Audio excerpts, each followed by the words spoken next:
Okay, just again, I've been travelling around, so I'm not quite sure what I'm going to be talking about this evening, but somebody mentioned a subject I haven't really talked about for a long time, and that's actually how in Buddhism we deal with addictions and obsessions, and what are the skillful means of overcoming those addictions and obsessions so we can feel a sense of freedom from these things. Because certainly that Buddhism is incredibly strong on its psychology in the way of making use of our mind, working with it, to training it, to free it from some of those obsessions, addictions, ways of dealing with the world which don't really cause much happiness for ourselves and others. And obsessions and addictions are one of those parts of the mind which can cause enormous problems and difficulties for people. But what are the skillful means of overcoming those addictions and obsessions? And it's not just addictions and obsessions, addictions to drink or obsessions with smoking. It's also some of the other obsessions we have, some of the ways we speak to the people we love, some of the ways we act in our family or in our workplace, even in some of the ways we think with our mind. These are all sometimes addictive, obsessive behaviour, physical behaviour, verbal behaviour or mental behaviour, which can cause us so much suffering and cause so much pain to others. So it's worthwhile finding out about these things and knowing how to deal with them. So become a person who is internally at peace, happy with oneself, someone who doesn't have many problems inside, nor someone who creates problems for others. We become like a person who's kind to themselves and kind to others. So this is actually the end when we give up or find a way to release ourselves from addictions and obsessions. The reason why Buddhism is strong in this area is because it understands the cause and effect relationship of our mind, and how the mind actually works as a process, and how it gets into these ruts, these dead-end streets of obsessions and addictions. A dead-end street is a very good simile, because you get into these dead-end streets and you can't get out of them afterwards. You get stuck, and you don't know how to sort of remove yourself from this situation. But one of the great things which we have with understanding these things is understanding actually where they came from and how we get out of them. One of the great practices which we have in Buddhism, as part of meditation, but as part of ordinary life as well, is the understanding, the practice of mindfulness. And again, this mindfulness is this awareness of the inner workings of the mind. It's as if we put a spotlight into our mind, into our thinking process, into our emotional process, into the way we react to situations in life. We put a spotlight onto all of that inside of ourselves to understand how it all works and why it all works. And just actually putting that spotlight of mindfulness inside and seeing what's happening and how it works, that by itself is a huge help to overcoming addictions and obsessions. You see how it all works. There's a whole process there, a whole route of thinking and emotional responses, which we keep getting sucked into again and again and again and again. The same old habits, the same old processes, the same old ways of reacting to some of the difficulties in life.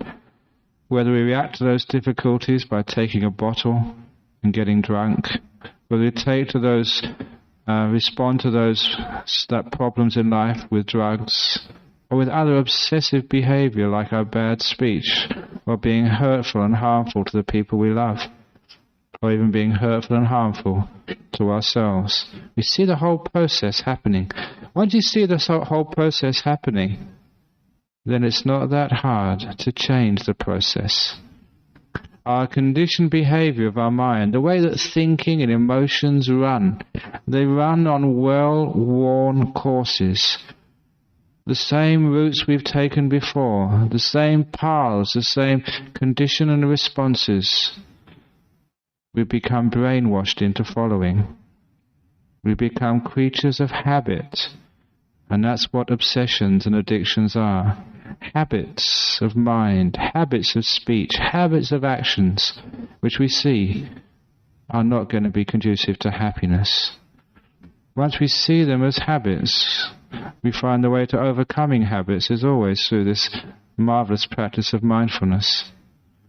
It's as if, and this is the simile which I've used many times, it's as if you're in a room, and you can only see one door to move from that room to somewhere else. And you always take that same door, that same route, and it always leads to the same place, and it's not a very nice place you go to with some of these addictions and obsessions.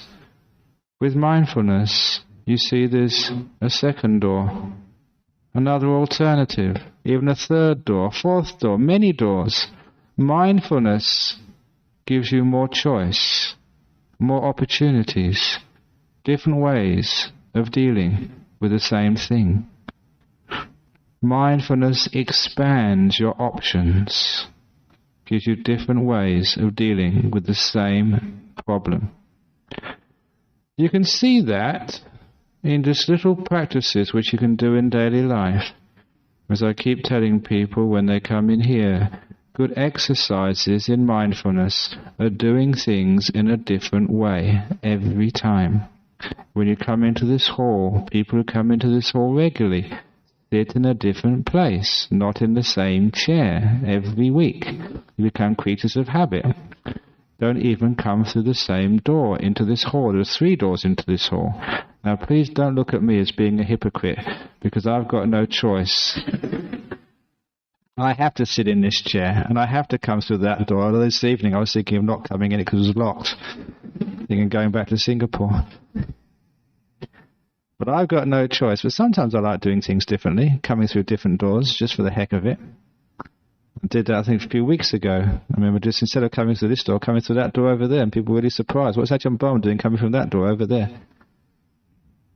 What it does, actually, when you do things differently, it wakes you up. It gives you more energy. It gives you more life.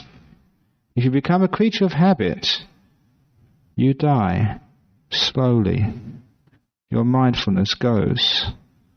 Those people who get into routines, eventually their mind dies. It's called Alzheimer's disease. That's one of the reasons, I reckon, why people lose their mind, because they just keep doing things the same old way. Watching the same old movies on the TV, the same old soap operas, going to the same Buddhist society every Friday night. Live on the wild side, do things differently. When I teach in meditation retreats, it's great talking about sort of mindfulness. You start doing things a slightly different way, and you understand these are just examples. Well, sometimes I just didn't actually get onto the breath meditation because I ran out of time. I started a bit late. I'm sorry about that. But when we do breath meditation, one of the techniques which I found very effective on getting people interested in the breath is actually breathing backwards. You know how to breathe backwards? Breathing backwards means you breathe out first, then you breathe in. Most people breathe in first, then they breathe out.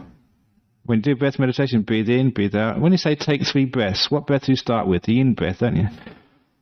So you try it the other way around. Just breathe out first, then breathe in. You can just try it, and it should be exactly the same, but it's not. It's different. You're doing things slightly differently. And that makes it far more alive, far more sort of new, fresh. And you have to be more alert with it. Or like in the morning when you first get up. When you brush your teeth, which side of the mouth do you start from? Whether the top or the bottom, I challenge you, this evening when you brush your teeth, or tomorrow morning, whenever it is you next brush your teeth, notice where you start your brushing your teeth. Next time, start from a different place. Put a bit of variety into your brushwork. If you start on the top left-hand side, then start on the top right-hand side, the bottom, start in the middle, do things differently. Then you find actually even brushing your teeth in the morning, a simple thing like that becomes more exciting. You have to put more effort and energy, you're more alert, you're more aware of what's happening. What you're doing is little exercises to increase your awareness of what's going on in life. Doing things differently. You all know sort of if you always are creatures of habit, especially in relationships, always do the same thing, completely predictable, then you find your relationship dies. There's nothing interesting in there anymore. And your relationships to yourself will die. Because there's no life left. Just creatures of habit, the same old routines, just like a robot. Not like a person anymore. Same old time, people say the same old things all the time, good morning, have a good day. Somebody told me just when I was in, I forget where, I don't know where I've been the last few days. Sometimes I wake up in the morning and I have to check where I am when I wake up.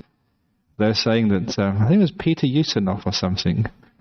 He was in the United States and people would say, have a good day. And his response was, I've got other plans. A great response, that. So have other plans. In other words, be mindful, be alive. And this is actually the way we develop this wonderful way of looking inside of ourselves, at our mind, at our heart, at our life, which gives us more options. We discover that where we always thought there's only one way to breathe, in-breath first and then out-breath, now we find there's another way. Out-breath first and in-breath. When we first thought there was only one way to brush our teeth, there was hundreds of ways to brush our teeth. When we thought there's only one place to sit, there's hundreds of places to sit. When we thought there's only one response when our husband says this and really gives us a hard time, we find there's many responses. We find that people can't push our buttons anymore because we've got more buttons than they ever know about. We've got secret buttons. And they can't press those. We respond in innovative ways, suitable for the occasion. If we become a creature of habit, we're predictable, other people can control us. They know exactly how to make you unhappy. That's why when somebody starts, trying to upset you, when they try and make you angry, when they call you a slob, and you say, yeah, actually, that's quite right, I am a slob. That really sort of upsets them because, you're agreeing with you. I didn't expect that. When they call you fat, you say, yeah, I'm fat. And they're trying to upset you, but they can't do it. Now, when somebody's trying to upset you and make you unhappy, if you really want to get your own back, agree with them. Because that really upsets them when they don't play the game of button pushing. What we're saying here is there's other responses rather than the ordinary ones of getting upset and allowing yourself to be controlled. Obsessions are like that. You allow yourself to be controlled by your habits. When you stop those obsessions and addictions, you find this incredible amount of freedom. You find you don't have to always respond in the same way to the same stimuli. You can be free to respond in other ways, innovative ways, different ways. And this is how one starts to stop those addictions. If it's, say, alcohol or cigarettes or bad speech, one sees the whole process happening. One recognizes it because one has been mindful, one has been observed inside what's actually happening. And after observing it, one sees the whole process going, especially at the beginning of the process. When it starts, it's very easy to stop. The forks in the road are at the beginning. But once you get onto the freeway, it's a long way until there's a next exit.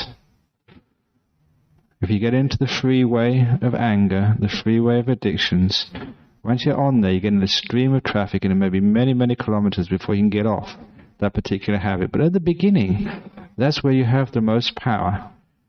It's like a train. Once a train leaves the station, it's having a lot of momentum. You try and put on the brakes, it's so hard to stop. It's got this huge amount of weight going so fast, a huge momentum. Or it's like the tree. When it's a small sapling, it's very easy to pull out of the ground. But if you leave the sapling there for too long, it's this huge tree and it's very difficult to take out. Habits are like that. If you can catch them early, It's very easy. There was a monk friend who, because of an injury in the Vietnam War, would have epileptic fits. And the way he overcame that whole process of epileptic fits was actually to use mindfulness to know the whole process which would lead into having a fit. He would watch it. And because he watched it and observed it and understood the whole process, when he saw the process starting, he could take evasive action. And that's why he never had those fits anymore. He could see what's going to happen. If he continued on this route, this is what would happen next. So he took other paths. He went through other doors. And he got over this. So if it's an addiction to alcohol or addiction to drugs or addiction to cigarettes or addiction to sort of harmful behavior, we see what's going to happen. We've been down that road before. That's what mindfulness tells us. And mindfulness sees it happening and we stop.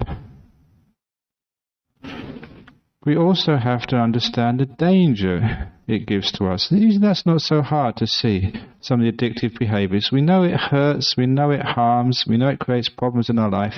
Please recognize that and remind yourself of it. And then you can use what I call, I especially use this in my meditation retreats, the simile of the snake. The simile of the snake came about from my experiences as a young monk in northeast Thailand, in the jungles of northeast Thailand. I went back there recently, just a few days ago. But those jungles have changed a lot. In particular, where there was once many, many snakes, there's only a few left now. So I tell the monks, oh, you've got it too easy these days. In the good old days, there were all these snakes around. And I remember telling the story a few weeks ago, a week or two ago, when I've even peed on a snake. It was a very dangerous thing to do. I wouldn't recommend it to anybody. And I'm meditating all night and getting up in the morning. I used to go to urinate in the bushes. And that one morning, it was at dawn, and the light wasn't all that clear anyway, and I was a bit sleepy. And there was a stick, a branch of a tree in front, which I urinated on, and the branch started to wiggle. And I realized it was the branch after all, it was a snake. And I moved away very quickly. Part of my anatomy was exposed. But fortunately, I apologized to the snake very quickly. So the snake sort of stood away and sort of didn't take its revenge. There's so many snakes in those days. But in particular, these monasteries were very, very poor in those early days. And I remember clearly, we used to have all these meetings in the morning and the evening. And after the evening meeting, you had to walk through the jungle on these very, very, very narrow paths from the hall to your hut where you slept. Maybe it was quite a few hundred meters sometimes from the hall to your hut, sometimes 100, 200 meters. And obviously you tried to use flashlights, but it was so poor that many times we had the flashlights but no batteries. I remember actually going to see my teacher, Ajahn Brahm. I'd run out of flashlight batteries. Can I have some batteries? He said, I'm sorry, you can't. We've got none. There's none here. So I had to walk back from the hall to the place where I was sleeping without a flashlight. And in those jungles, even the starlight, there's too many trees, so you can't actually get any light coming into the jungle. It's really, really dark. And you knew there were snakes about, hundreds of them. And as I was first told when I went to Thailand, they told me there were 100 species of snake in Thailand. 99 are venomous, and the other one strangles you to death. In other words, they're all dangerous. Thank you very much. So I had to walk back, knowing there were snakes around, and knowing those snakes were very dangerous, and the nearest hospital was a long way away. There was no phone. If you got bitten, you were in big trouble. So I used the simile of the snake, because I knew they were a danger, because I knew there were many of them around, and they were lying on the path. It meant that I was always on the lookout for them. I wasn't sort of mindless. There was a danger there. I had to get from the hall to my hut. I was looking out for them. My mindfulness was very strong, and they were focused on the danger which lay on the path. Because I knew there was a danger, and I was focused on that danger, and I was alert, awake, mindful of it, I never got bitten. Sometimes you see a snake there. You'd either jump off over it, or you sort of go around it if you could, or you take another path. Because I was on the lookout, and I knew it was a danger, I always managed to avoid it. It's called my simile of the snake. If an obsession, an addiction, is a danger to you, whether it's alcohol or anger or depression or whatever, if you identify that as a danger and you know it's on the path in front of you in your life, know it's a danger and be on the lookout for it. If you're on the lookout for it, you're aware it's out there and you're mindful, you're careful, you're alert, you find you can always step over these things. You can go another path. You can jump over them and they never catch you. So if it's alcohol, you can see it coming. You know, alcohol, if you take that one glass, you have to take the second and the third and the fourth. And some person said that if you just take one glass of alcohol, that's okay, it doesn't really matter, does it? That's what people ask me over here. One glass of alcohol is okay, isn't it? And somebody compared it to like a fire. Big fires or small fires, they all burn. So even if you hold a match to your finger, it still burns and hurts. Even a small glass of alcohol takes away your mindfulness, your alertness. You're not as sharp as you were before. And because you're not as sharp as you were before, you can take that second glass of alcohol. As the old saying goes, sort of alcohol makes you crazy. Alcohol can make you angry. Alcohol can make you actually shout at your wife. Alcohol can make you crazy at your wife. Alcohol can make you want to shoot your wife. And alcohol makes you miss. That's an old Australian joke. That's the dangers of alcohol makes you miss. What we're actually saying over that's not a good Buddhist story, I must admit, but it lightens up the evening. But these are dangers. You see it as a danger. If you see it as a danger, you can actually see it happening. You're on the lookout for it. Look, this is a danger to me. I want to overcome this. If I see the craving coming up, I'm moving towards this, I'm going to take evasive action quickly. And the mindfulness gives you the other opportunities. Same like anger. You know, it's terrible. It's rotten to, when you're angry at your loved ones. You've got to live with them. You're stuck with them. And if you get angry at your mum or your dad, or angry at your children, angry at your husband and wife, we all feel terrible about it afterwards. Like, why did I do that? Why do I have to keep on relating to my loved ones like this? Why can't I be at peace with the people in my house? And you realize that's it creates so much suffering in your life. And so you start seeing when anger is about to come up, or these bad ways of speaking start to arise. You see the whole process coming, and something comes out saying, this is a snake, this is a danger. I don't want to be like this. I don't want my family to be like this. If I'm bickering with my husband, bickering with my wife, what are my kids going to do? They're just going to see that as a normal way of living life, and they're going to bicker and moan about their partners when they get married. And we just have this terrible, terrible way of living our lives. We don't bicker at our monastery and start talking rotten things about each other and putting each other down at my monastery. And we speak kind words. And we train ourselves to speak kind words. We train ourselves with this snake simile. If that is your nature and you start to see this coming up, you recognize it, it's a snake, you make sure you never step on that. You jump over it, take evasive action, do another thing, do another way. So one of the ways of escaping from addictive behavior is remove yourself. Go away from the bottle. Go away from the cigarettes. Don't have them in your room. Move yourself away from the irritation. Instead of shouting at your wife, just go to your room. But even better, come to the Buddhist center. Come to the temple. It's actually one thing which I always remember. This man came to our monastery in Thailand many years ago when I was there. And he just came up to me and asked, can I stay at the monastery for a few days? We had lots of accommodation at our monastery in Thailand in those days. I said, yeah, sure, you can come. Have you come to learn some Buddhism? He said, no. Have you come to learn some meditation? He said, no. What have you come here for? He said, because I've had an argument with my wife. What a wonderful thing to do. Instead of sort of going down the pub, instead of going out with his mates, instead of going out to kill himself or something, he came to the monastery. I said, okay, you can come and stay for a few days. It was no problem at all. But after 3 or 4 days, he came up to me and said, can I go back home now? He wanted to take leave. I said, why do you want to go? He said, because I miss my wife and I sort of feel cool now, I feel calm. I want to make up. What a very skillful way of doing things. And when people actually are angry and upset, instead of actually taking it out on some other people, they actually go to a calm place, remove themselves from the trigger of their ill will, to a calm place, to a peaceful place, to cool down, to take evasive action.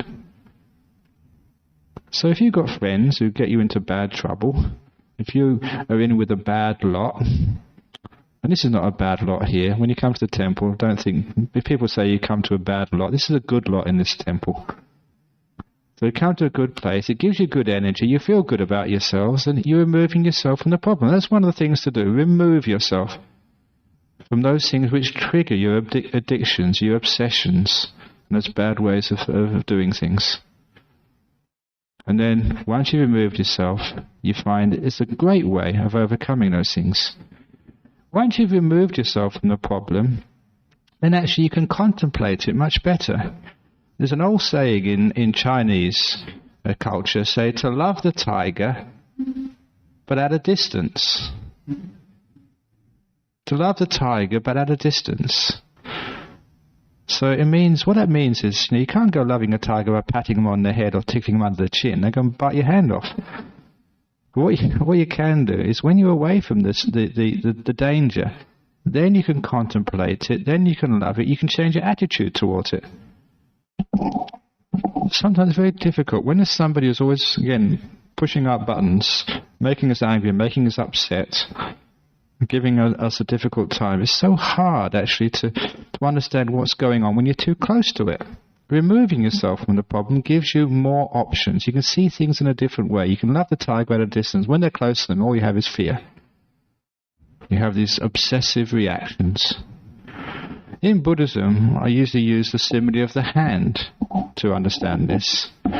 A hand, our problem, our addiction, the stimulus which creates these negative responses is like a hand which we're holding too close to ourselves. Like my hand now, you can all see, it's so close to me, I can't see any of you. I can't see any light, any goodness. All I can see is my hand. The reason is it's too close to my eyes. Just for the tape here, I'm just actually holding it right above my nose, covering my eyes. I can't see anybody. It's not the hand's problem. This problem is it's in the wrong place. I should put it out to where it should be, at the end of my arm. Then I can see my hand, but I can also see all of you as well. I've got mindfulness, a bigger picture. So often with obsessions, we have a stimulus. Say, somebody, maybe your wife has left you, or maybe your father has died, or your child's got into big trouble. And that's all one sees in one's life, just this big problem. And we react in an inappropriate way. If it's like somebody who's died, we act in grief as if it's the only person who counts in this world. They've died. The only people who die is the one you love. You can't see the bigger picture. You can't see anything else in life except this huge problem which you're holding right in front of you. With a grief, you take that problem, you put it out here. Yeah, they died, but what else is going on in the world? What else happens in life? Who else have you got who love you, who you care for, who care for you as well, your other responsibilities? You put the problem where it belongs. You remove yourself from the problem. It's loving the tiger out of the distance, seeing the hand, but at the end of the arm, rather than holding it right in front of you. So you lost your job. So you've got cancer. There's more to it. If you hold the cancer right up to your hand, it's the biggest thing in the whole world. You can't see anything else. And you're in big trouble. You put it out here, you got cancer, but it's only in part of your body. The rest of your body's healthy. It's only part of the life. It won't last forever. There's other people who do this and get cancer and they get better again afterwards. Some die. If you die again, so what? You get reborn again. You get another body next time. Maybe a better one next time. Who knows? Maybe this old one is getting old now anyway, getting ugly when you get old. Maybe it's time for a change of model. When you hold it out on the hand over here, what is death? It's only a part of life. It's no big thing. When you get disappointed because things go wrong, so what? There's other things that have gone right in your life. Somebody dies, somebody gets born. It's happening all the time. So when you put it out here, you get distance from the problem. When you get distance from the problem, you find you can react in all sorts of different ways. You're not always reacting in the same way. You've got mindfulness, you've got more options, because you're seeing the bigger picture of things. So that's why that person, if they were stayed with their wife, when this man who went to our monastery years ago, if they stayed with their wife all the time, they'd be just too close to the problem. And they'd be reacting in the same way again and again and again. So they just put themselves a little distance apart, just for a few minutes, a few hours or whatever, and see the big picture. And when they see the big picture, they've got more ways of responding, rather than always responding in the obsessive, reactive ways, which we call addictions. Remove yourself gives you more wisdom, and gives you more ways of dealing with things. Also, when I say love the tiger at a distance, it's also this idea of love and kindness is also crucial to overcoming addictions. Because a lot of addictions and obsessions are like a self-hurt. And we take alcohol, we know it's hurting us, we keep on doing it. Why? We say these terrible things to each other, we know it hurts us to say these things, we keep on doing it. We push ourselves, we deny ourselves happiness and freedom and peace. Why? We have the pain of losing a loved one. Why is it we sort of keep that grief here?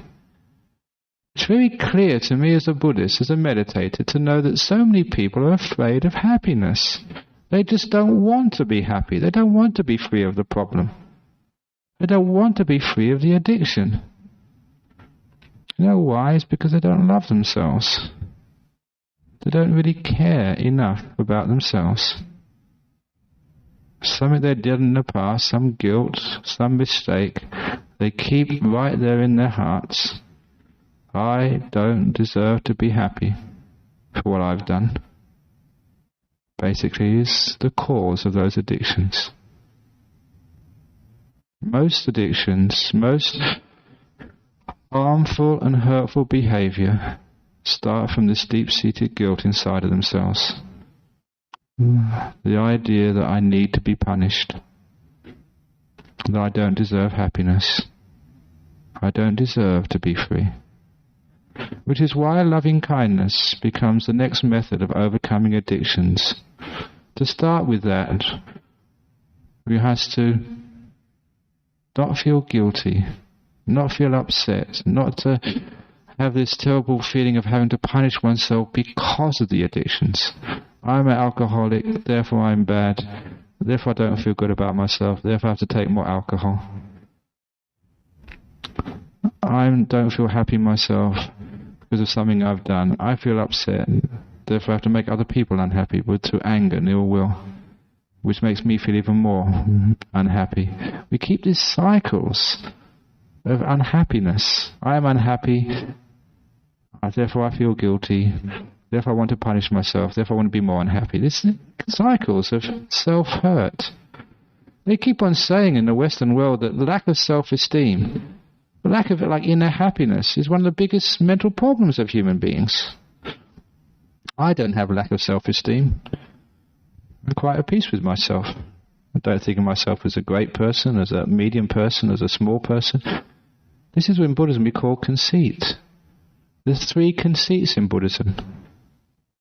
I am better than other people. I am the same as other people. And I am worse than other people. It's interesting that third part is also a conceit. I am worse than others. In Buddhism, we don't even measure ourselves against others. We've stopped that measuring, comparing ourselves to others. So being better or being worse or being the same just doesn't even come up. This actually frees ourselves from judging ourselves against others, which again is the root of guilt. Other people are okay, but not me. So when actually we overcome this sense of guilt, we overcome it with a sense of loving kindness, which is a great way of overcoming addictions. You find if you're giving a bit of kindness, you're giving a bit of love, and you give that bit of kindness and love to yourself, you find that addictions and obsessions are very easy to overcome. Which is why the meaning of love, as you've all heard me say many times, is to say to yourself, the door of my heart is open to me no matter what I'm doing, no matter who I am. Even if I'm a drug addict, even I'm an alcoholic, even though I'm do all these terrible things, still the door of my heart's open to me. I can be at peace with myself. I can love myself even though I'm doing these things. When you do this, you're actually undermining the cause of self-hurt and self-harm. You're starting the rehabilitation process. You're rehabilitating yourself, allowing yourself to be, accepting yourself for who you are, being at peace with yourself. This type of Buddhist love we call metta, loving kindness, is just so important that we keep repeating it again and again in so many different disguises. Loving kindness, the door of my heart is always open to you. It's called also letting go. You're letting things be as they are rather than trying to change them. It's called contentment. In particular, it's called love. You're making peace with yourself. When you make peace with yourself, with all of your faults, if you try and make yourself perfect before you love yourself, I'm going to give up my addictions, give up all my old bad habits, give up all the bad speech, give up all the terrible things, then I can love myself. You'll find you'll never make it. If you try and be perfect before you're at peace, you will die before you're at peace. What we have, the way of peace, is learning how to be at peace in the middle of imperfection. To be able to love someone even though they're not perfect. To be able to love someone even though they're far from perfect. Even to love someone even though they may be even bad. Because that love is what heals the badness and stops it. There's many, many stories in the world when someone has received some kindness, some affection, some love, some acceptance, and all their destructive behavior towards themselves and others stops. Stops right there. There are many stories of people who have done some terrible crimes, and someone has come along and accepted them as a human being for who they are. And they've taken that person as a brother, as a father, as a mother, and would never do anything to harm anyone ever again.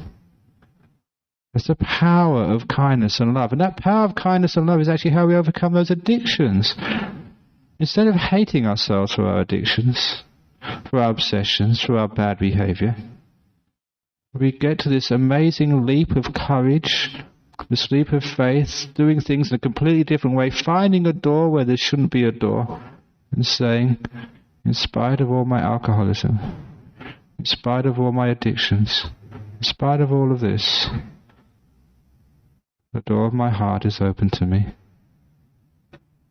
When you become at peace with yourself, when that love goes to yourself, when that forgiveness goes to yourself, when there's no reason to harm and punish yourself anymore, you find it so easy to give up those addictions.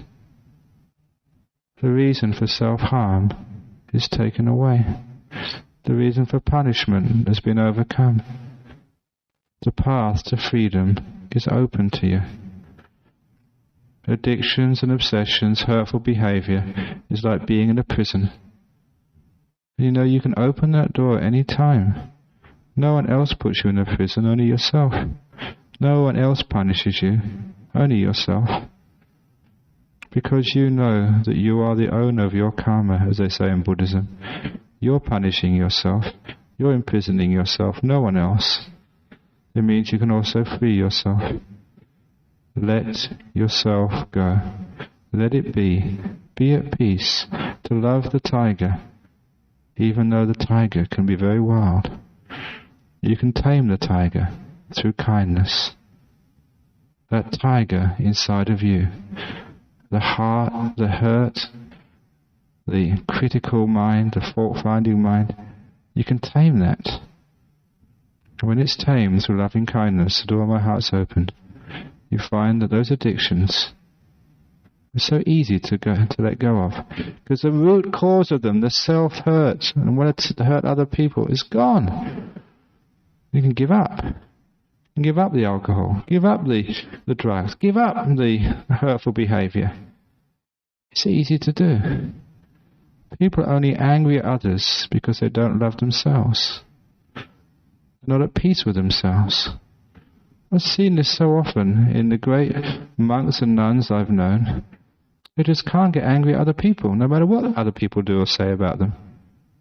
Why? It's because they're at peace with themselves. If you love yourself, you're at peace with yourself, you accept yourself, you find you can be so accepting of other people, so at peace, and destructive behaviour disappears. So those of you who have addictions and obsessions, check that one out, whether you're not running on ill will and negativity. When that's overcome, you give yourself love and kindness, saying to yourself, again and again and again, until you understand what the meaning of those words are, the door of my heart's open to me, no matter who I am, no matter what I've done. My love still goes unconditionally to myself. Then you know, if you can know how to love yourself, you know how to love others. And your hurtful and harmful behaviour stops right there. And the wonderful thing is that when you start stopping one hurtful and obsessive behaviour, you find you start to feel this immense power and freedom. I remember the time when I gave up alcohol as a student. After giving up that alcohol, I felt this surge of energy for about a whole week. I was getting in charge of my life. I realized I could do these things. If I saw something was not really helpful for me, I could actually let it go and stop it. You have this immense feeling of power over your life, over your destiny, especially your power over your happiness. When you start to give up obsessive behavior, give up some of the addictions, you find it can be done. You start one little thing, you give up one addiction, one obsession, one sort of negative means of behavior, and then you know how to give up all the negative behavior. And you feel surges of power. And those are powers of freedom. You look upon these negative behavior as just, again, like these controllers inside of your mind, these tyrants, which make you do things which hurt you, which make you do things which hurt other people. And why do you need to take drugs? Why do you need to sort of take alcohol? Why do you need to? It costs a lot of money, alcohol. Very expensive. It'd be much better to take a cup of tea and give the difference into the donation box. I know it's not good for the economy, but it's good for the Buddhist Society's economy. So why do we do these things? And we realize we don't have to do these things. When we don't do these things, life is so much freer. When you don't have to have alcohol, you don't have to have drugs, when you don't have to watch these stupid soap operas. And sometimes, people don't come on a Friday night because there's an important soap opera on a Friday night, or Tuesday evening in Armadillo they can't come because All Saints is on. And get all these addictions which people have to all these things. They stop them really enjoying themselves. And they're not free anymore. They can't go anywhere because they have to be in for this, and they have to be for that, and they have to be for something else. And this is crazy, the addictions people have. You're not free. So when you overcome addictions one by one, you feel this great surge of freedom and power. Yeah, you can watch it if you want to, but you don't have to. You can watch the the footy if you want to, but you don't have to. If something else is more important, you can stop. You can criticize someone else if you want to, but you don't have to. You're not a creature of habit anymore. You're not predictable. And you've got no buttons which you push this one and you got the response. And that makes you an amazingly free person. People can call you a pig. Instead of getting angry, just go oink oink. Make a joke about it. You do all sorts of silly things and makes it like people can't make you angry. And you won't get angry. You won't allow anger in your house. You're free of it. You don't have to take alcohol. You can go into the pub and just have an orange juice with your friends. You're much more in control. You can live your life free from those things you know which hurt. Because mindfulness gives you more opportunities. Love, loving kindness, frees you of guilt. Similarly the snake, you realize what the problem is, you make it sure it's in your mind so you can overcome it and free yourself from it. 3 very simple methods. I also said removing yourself from the problem, from the trigger. Simple methods to overcome addictions. And eventually you overcome all those addictions in your mind, not just the gross ones of like drugs and alcohol, and really self-destructive behavior, but also the other ones of like fault-finding and ill will. Isn't it strange that these people we love, we always tend to, whenever we speak to them, it's always pointing out faults? Isn't that what happens to you? When people talk to you, how often is it a fault-finding? You didn't do this, you didn't do that. How often is it praise? Oh, thank you so much for doing this.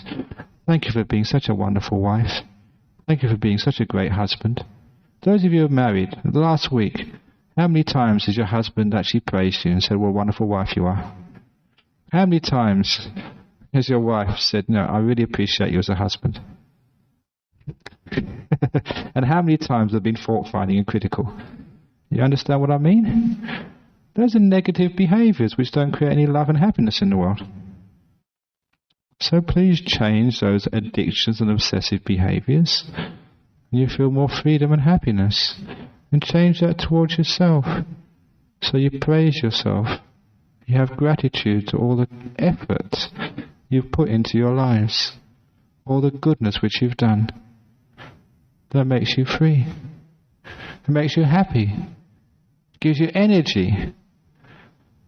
Energy to do good in the world. Addictions and obsessions are like put you in prison, harming yourself, and you're unable to really give service to the world. Free yourself from those addictions and sufferings, and then you can do what life is really all about. Serving the community, increasing the gross national happiness of our community. I read that about the King of Bhutan. He's got this program, because it's a poor country. They don't want it. It was the last country in the world which had televisions, Bhutan. Only in 2000 they started to have a television service in the country.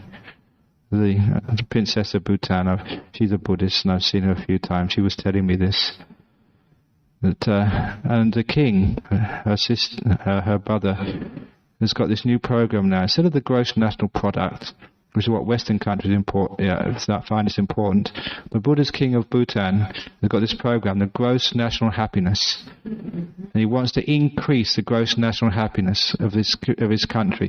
This is the main thing of his country. That's why the government is working. That's what they're working for. The happiness economy of the people. And really good on him. It's a wonderful thing to do. A wonderful way of... It's only a small country, insignificant in the world, so he can get away with it without having the IMF on his back. But this is actually what life is all about. Increasing the gross national happiness in your family. Increasing the gross national happiness of yourself and your friends, of our community, of our land, of our planet. That's why we give up obsessions and addictions. So we can really do what life is all about. The purpose and meaning of life. To increase the GNH, the gross national happiness of our world. So those are little ways of overcoming obsessions and addictions in your life, and the reason why we do these things, and also pointing out what life is all about. So there you are. It's really easy to do. No problem at all. So just do it.